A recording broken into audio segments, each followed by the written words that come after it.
Arkadaşlar selam. Bugün küçük dekoratif bir ayna yapıyorum. Hemen göstereyim aynamda.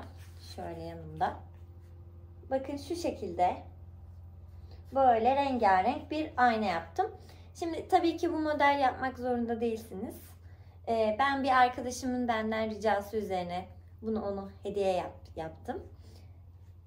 Şimdi şöyle yapım aşamalarını izlerken zaten göreceksiniz. Arkasını şöyle kartonla daha temiz bir görüntü olsun diye hem kumaşla kapladım. Kartonu yani kumaşla kaplayıp buna böyle yapıştırdım. Bunu yapmak zorunda değilsiniz. Zaten arkası bunu yapmasanız da aslında temiz oluyor ama ben böyle yapmayı tercih ettim. Ve bu aynamı taftingle yaptım. Siz isterseniz punch nakışı kullanarak hatta görüyorum örgü örerek yani örgüyle bile ya da iplerle işte değişik aksesuarlarla da yapanlar var.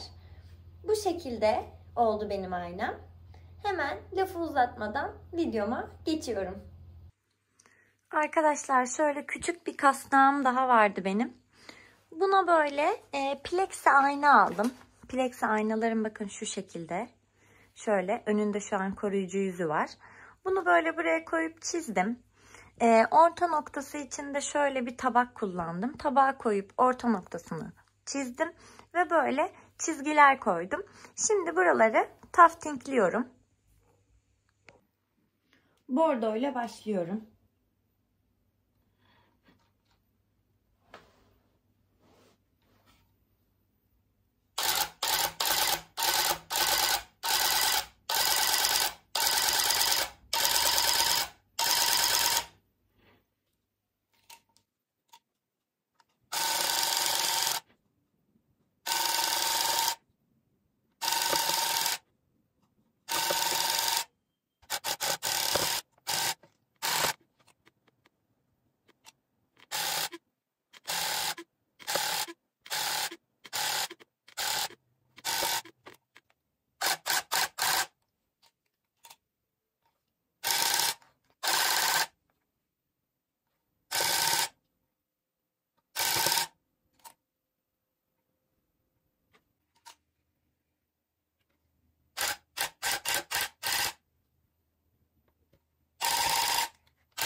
24 saat kurumaya bıraktıktan sonra aynam kullanıma hazır.